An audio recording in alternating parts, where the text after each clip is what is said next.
What's up, guys? It's Derek here, back for another VOD review. We're doing another Dish Soap VOD review today of some PBE gameplay. Live is gonna be pretty soon for set 11. Actually, if any of you guys saw, it only happened for a brief moment. It was last night on the 14th, almost a week before PBE, or really set 11 was supposed to go live.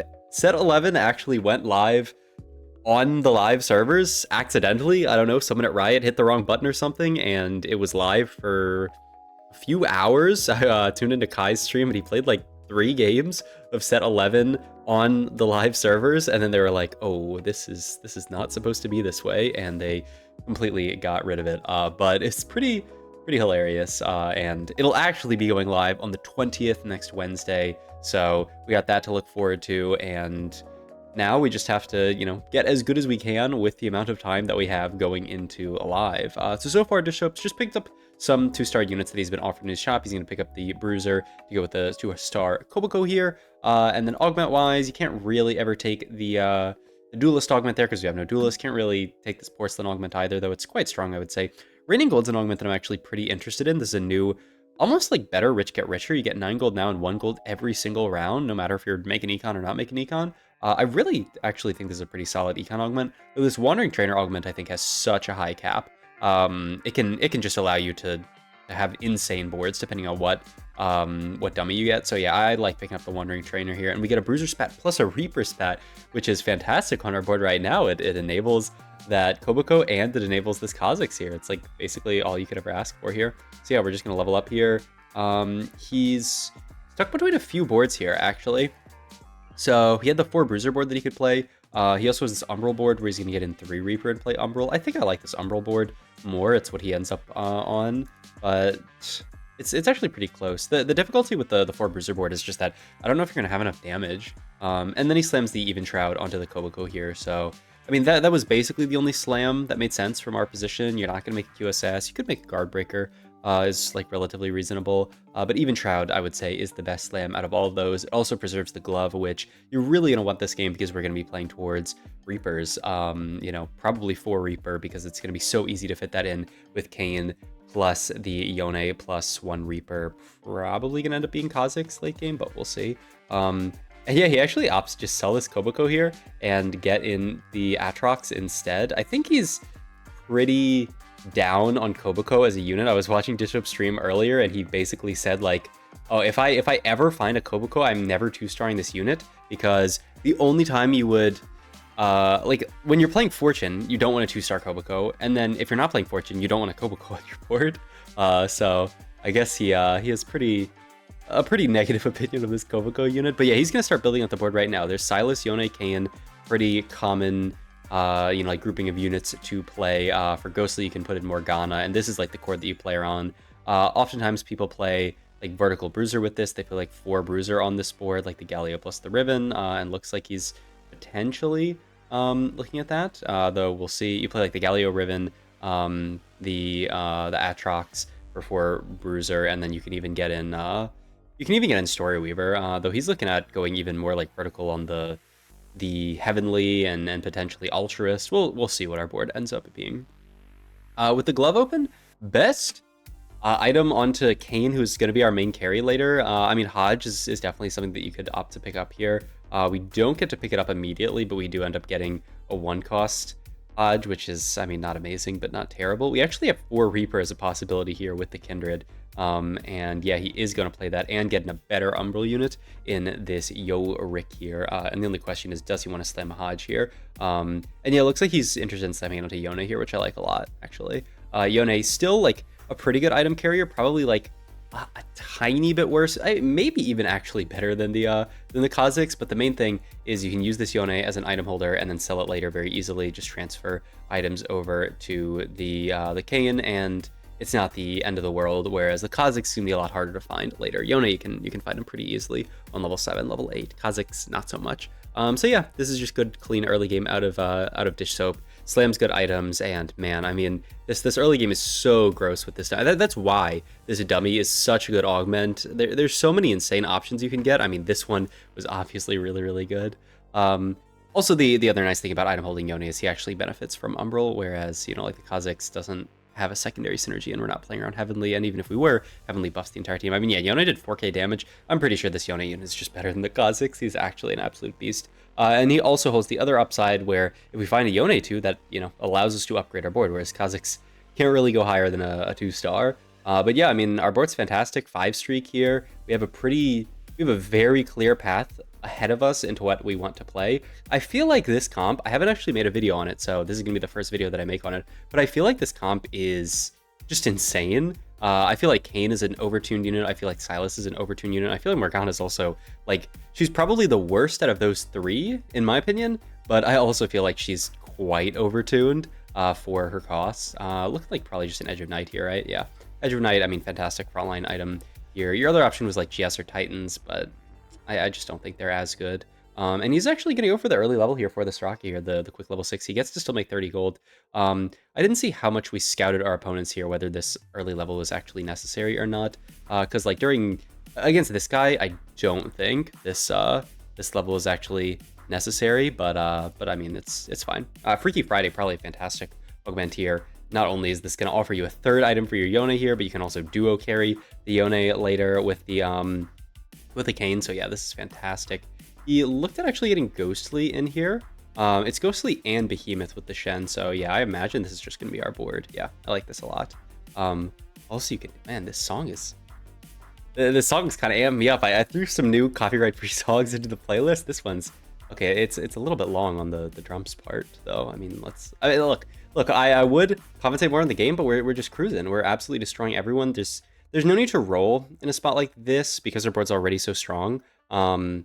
And there's not much to roll for, right? We don't have pairs. I do think this set, though, rolling at 3-2 is going to be a lot more important, something that a lot more people are going to be doing. This is something that, like, was a big growing pain for me going from set 10 live to set 11 PBE, is that set 10, you almost never rolled stage 3 unless you're playing like a reroll comp or something. But, you know, if you were not playing reroll, it was just always, you know, I take my early headliner and I just push fast 8. And then, you know, like I find my headliner on level 8. But set 11, there is going to be a lot more rolling during stage 3, just because there's no more headliners. You need to sometimes actually get your early upgrades. You need to push tempo. It depends on what board you're playing. But yeah, I really feel like the 3-2 roll down is absolutely back if you can, you know, come up with a reason to do it. This is an interesting carousel where all of the units are 2-star 3 costs. Sadly, yeah. There's people pinging this Yone. Okay. He just barely isn't able to get this Yone, so we're just gonna take the sword. Not the end of the world, but we were this close, right? We were this close to just picking up a free Yone too, which would have been so nice. We do, yeah, just have a Tahm Kench 2-star that we could play on this board. We don't.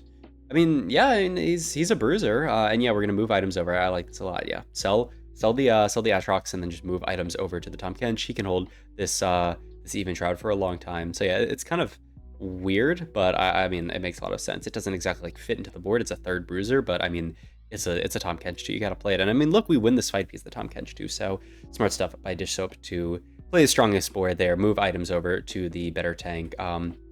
He's not gonna opt to sell anything to make gold here, by the way, just because it's a little bit too hard. We do also pick up a Kayn naturally in our shop, which is fantastic. We can move the Infinity Force over to it, and yeah, we're kind of going to be forced to GS, which is a little bit awkward. Though I mean, I guess the GS is fine on him. You know, he's always going to be hitting frontline. I mean, somebody's got to take the GS, and so it can go very easily onto the Kayn. The only downside is now we have no healing item on him, but we can always potentially move this Hodge over, or maybe just leave these items on Yone and then build a different item onto the Kayn. But yeah, I mean, almost the easiest 10 streak of his life. And this board, I mean, oh my god. This board from Dish Soap is strong, right? It's not like it's like weak by any means, but as far as upgrades go, this board is pretty poor, right? We just have the Tahm Kench 2 and the Kha'Zix 2. It's pretty insane how strong this board is relative to, oh god. I'm sorry, guys. Okay, I'm sorry. When I did this VOD review, I knew that he got to this board, but I did not know how insane our route to this board was. I mean, it'll be fun. We can see what this board does from an absolute high roll position, but I will never show you guys this VOD and tell you that this game isn't high roll. I'll show you games that aren't that high roll, and then if someone yaps in YouTube chat and says, "Oh, this game was high roll," you know, he like naturaled 1 2-star unit. I'm like, buddy, like you suck at the game. Like the the only reason you say it's Highrolling is to make yourself feel better. But this game is actually Highrolling. There's nothing to be said about that. I mean, he's absolutely cruising here. Harm Assist, fantastic augment. I don't think we need Pick of the Litter. We've already 2-starred our all of our units. Oh, this Blistering Strikes is not bad either. Yeah, I mean, a Harm Assist is so good though. Something interesting that Dish Soap does here is he actually continues to roll on 8, not really, you know, to 0 gold or anything like that, but he's looking for a few things here. He can fit Exalted onto this board actually, which I completely forgot about that part of this game. I mean, I watched this game a little bit of it, but yeah, he actually fits Exalted in here, which I missed when he looked at the Exalted units. I mean, it's obviously Senna, and I mean, and then it's 2 of the other units that fit pretty well onto his board. But that sort of explains part of the reason why he was rolling there. I think maybe Yorick. This here is actually a pretty interesting situation as well. He can pick an item off the artifact anvil. He could take a component here, or he could do nothing. I actually really like when you are in a spot like this, you're streaking, you have the gold to just take the artifact here. There's so many. I mean, like, the best possible choice is Death Defiance here, and we do get it. Even if you don't get Death Defiance, worst case, you could go like another Infinity Force, you could go like a Zanya's, you could even, I mean, those are the pretty reasonable ones that you would end up picking up. But yeah, this is the best by far, because not only is this a fantastic item for Kayn, this means that we don't have to end up like thinking about moving the Hodge over. Like, now we can just leave these items onto the Yone, which means we can look for Yone 3 really easily. And I mean, yeah, it's also just the best possible option here. So I mean, a fantastic item on a fantastic board. And I mean, you can see, like, our board's good now. Our board is very strong at this point, but these fights look a little too easy, in my opinion, looking at the way this comp performs here. We have Belt and Bow open here. We're just going to take Cloak here. What is this for? Adaptive Helm? I mean, assume you just want, like, tank item at this point. I guess maybe you could also go Adaptive Helm onto backline, yeah, onto Morgana here. This is a triple carry comp, so yeah, you can go Adaptive Helm onto Morgana. You can even go Adaptive Helm into Morello's, is the ideal setup now that I look at it. Yeah, for sure. So we're just going to Adaptive Helm our Morg, and then eventually we're going to build a Morello's for her, and then we're going to have the heal cut onto the entire board, this Morgana unit. It's just such a huge AoE that her ability is. It can hit backline so frequently. It's pretty surprising how often I feel that this Morgana ends up hitting backline. Yeah, she's a crazy unit. But yeah, we got one more fight to go for our potential 15 streak here, which would be really nice. Going to be, you know, a ton more gold into our pocket. At this point, we're just looking to push level 9. We still have this duplicator because we hit the Kayn 2 very easily. We can use the duplicator for Yone, or we can, oh yeah, and there we see here, I can go back and look at what the exalted units were. So it's Morgana, wow, Morgana, Yone, and then Senna. So he's always playing Morgana plus Yone very easily, and then Galio would fit in fantastically over the Senna there. That would be a really easy way to fit in Bruiser, and then we could potentially play for like the 4 Bruiser. We could get what's his name in the Silas type guy, because we're not currently playing Silas, right? I don't think so. I don't think so. I guess I'll see in a second. But we do continue our 15 streak here. Yeah, no Silas yet. Oh yeah, this is actually an interesting call that that Mr. Dish Soap makes here. He says, I want to actually slow roll on level 8. I don't want to push 9 in this position because I do want to play for Yone 3. This also gives him the opportunity of playing for 3-star 4 cost because he's still got this duplicator, right? He picks up another Kayn. So it kind of allows everything. And yeah, this is like the perfect board here. We can even get the Wukong in here. We pick up another Kayn like I was talking about. There is the Morellos for the Morgana like we were talking about. Yeah, I mean, we're absolutely cruising here. Can move this over to Silas. We would like to get to a Silas too, but it's not the end of the world. It would also be really nice if we could fit Storyweaver in. There's like Storyweaver Sage idea with like a Zyra, but it's not really the end of the world. Storyweaver is not going to do too much on this board. We already have the Armor Shred in the Even Shroud, and granting attack speed to what's essentially going to end up being our backline is not the best. So yeah, it's kind of an interesting situation. But yeah, continue just to slow roll on level 8 here. It's an interesting play, right? Because he could, I mean, it would be the easiest. He could go 9 very easily. He can do whatever he wants with his econ, but in Dish Soap's opinion here, it's actually more reasonable to roll on 8 because it allows us to look for the Yone 3. Like, in his opinion, based on this play, he thinks picking up the Yone 3 is more important than, you know, pushing levels and getting in some kind of 5 cost. And I mean, I think it makes sense because we can always find the Yone 3 and then push levels and look for a 5 cost. And look, we've picked up 6 canes at this point, so we're 3 off, but really only 2 off with the duplicator of hitting cane 3. But yeah, I mean, we're going to continue to steamroll the lobby. There's another Yone finally. I don't really like making Srokatu in positions like these, but I guess he's so rich that it doesn't really matter. He can just make the Srokatu hold on to it. It's just like, I feel like you dedicate so much gold to it, but I guess the idea is that like if he hits Yone, he can level up very, very quickly. So that must be the idea, which, you know, makes a decent amount of sense. We're gonna fight this guy who has the double Zanya setup, which is actually probably the scariest setup for us. The Yone yoinks back, and then the Morgana just barely doesn't kill the Syndra. She loses with 3 HP. So sadly, we lose our Mr. 100 here, which was it's just so tragic. Oh, it was 31 HP, but yeah, I mean it's so tragic. But I mean, what are you gonna do? Shojin here, fantastic pickup, can just be our 3rd Morgana item. I guess you could even put it onto Sylas, and it's also a Sylas duplicate, which is really cool. Yeah, I like it on Morgana, I would say, but maybe there's an argument for. There's probably not even an argument for putting it on Sylas. We're also holding on to the Zyra Khan on our bench here as the 3rd Ultrist, though I don't know how we're gonna get everything in.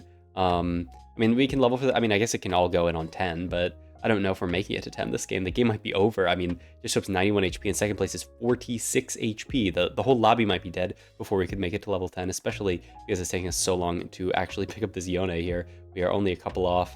But I mean, he really needs to find both at this point. He could use the duplicator to make it, but because he has 6 canes, there's no real reason to use the duplicator because keeping the duplicator allows us to go for the cane. I mean, the only reason to use the duplicator is on the Yone is if we were really low, right? And if we were afraid that we were going to die. But I mean, we're 91 HP and we're going to continue to win fights. We lost our Mr. 100, but still 91 HP. With 3 people alive, we have taken 1 loss this game from stage 2 to stage 5.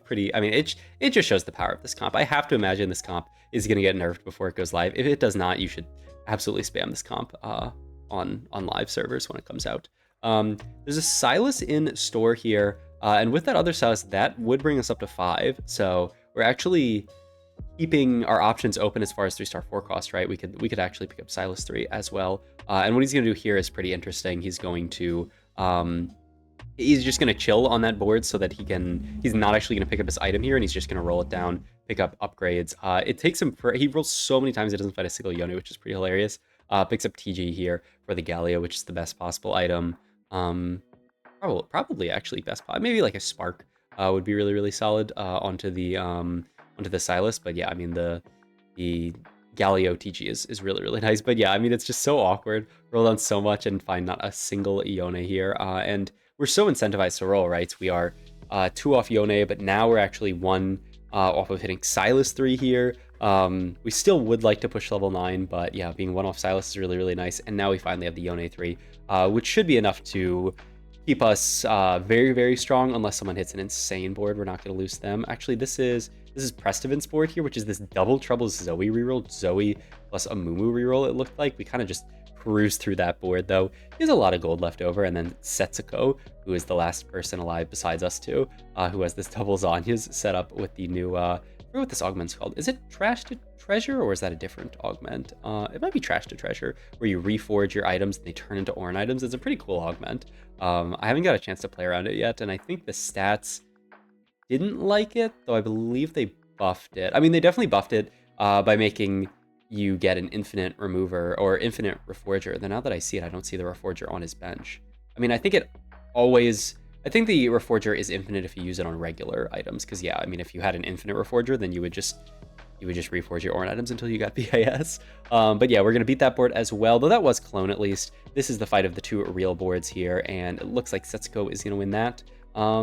But we got Carousel here. Carousel gives us the option of potentially finding 4 costs here. There's a Sylas on Carousel. If we pick that up, we do have Sylas 3. And I think Prestivan and Setsuko, I don't know if they either miss the fact that this was Sylas 3, or they were just like, it's PvE, I'm just not going to deny. But either way, we get to see a Sylas 3 here. We are going to use the duplicator to make 3-star Sylas. But Death Cap, Infinity Force, and this healing item onto Silas. Just a fantastic combination. Gives him the AP, and all the other stats and healing, which is really, really nice. The Death Defiance making it very difficult for him to ever die to anything. And yeah, just look at this Silas go.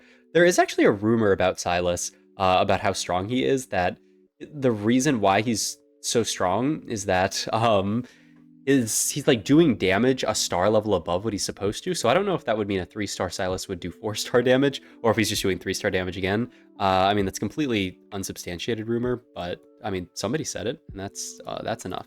Anyway, hope you guys enjoyed this video. If you did, please like, comment, subscribe, check out my Twitch, and all my other links down below. Thanks for watching.